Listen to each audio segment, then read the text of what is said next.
kai nepavyksta pastoti. Kartais kūnas tyli, bet siela labai garsiai šaukia.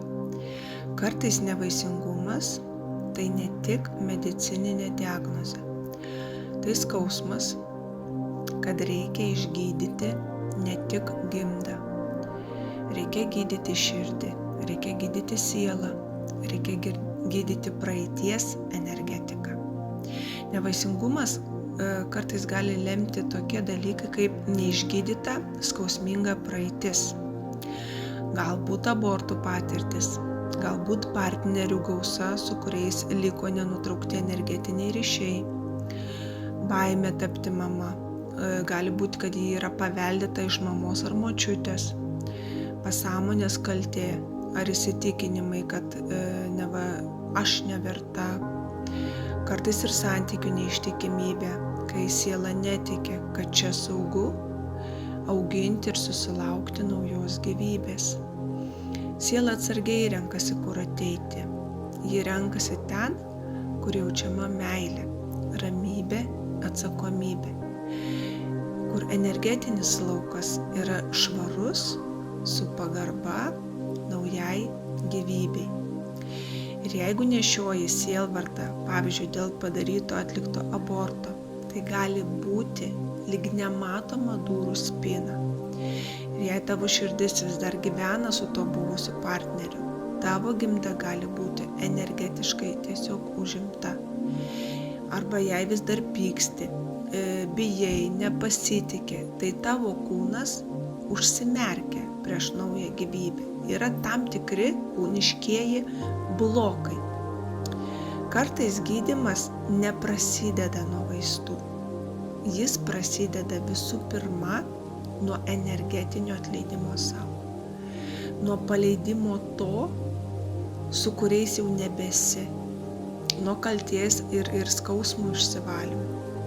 Ir kada žmogus save energetiškai apvalo, o tą mes turime daryti kasmet. Kasmet bent kartą į metus mes turime tą padaryti. Tai tik tada gimsta erdvė, o kartu su ja ir nauja gyvybė. Tai labai svarbu, kad žmonės tą suprastų ir suvoktų ir nustotų kaltinti kartais gydytojus, kad prirašo vaistų, kurie mums nepadeda, kiek aš galiu juos gerti, kiek tas anas trečias. O situacija yra visai kitame, energetikoje, nes pas jūs pilna blokų. Tas gali būti tiek pas vyrą, tiek pas moterį. Moteris gali būti galbūt netgi visiškai sveika, o vyras turėti tos blokus ir jums nepavyks. Jūs darykit, ką tik norit, nepavyks. Tai tas labai svarbu, kad tą suvoktų abipusiai, abu partneriai, kad tą suvoktų. Ir tas apsivalymas, sakyti, žinot, aš švari. Jūs nematot, kiek jūs grandimi nešate dar nuo savų, nuo savos kartos. Ir jeigu tą darote, tada atsiprašau. Jeigu tą darote, jūs energetiškai valotės, ta prasme ne pas mane, o pas kažką, tuomet atsiprašau. Tada taip, viskas tvarkoju, su jumis sutinku. Ir daleiskim jūs, pavyzdžiui, moteris sako, aš valausi energetiškai, aš einu tuo keliu, bet, pavyzdžiui, vyras ne. Ir niekaip nepavyksta man jo įkalbinti. Tai patikėkit manim, jeigu jūs esat susituokę, tai jūs turite teisę kaip moteris padėti vyrui. Jūs galite užsakyti energetinį apvalymą vyro, nes jūs jam nedarysite žalos. Jeigu darytumėte žalą, tai taip jūs gautumėte atgal bumerangą. Bet kada žmogui daro gerą ir tą daro netgi energetiškai, tai čia tik tais karminiai pliusai.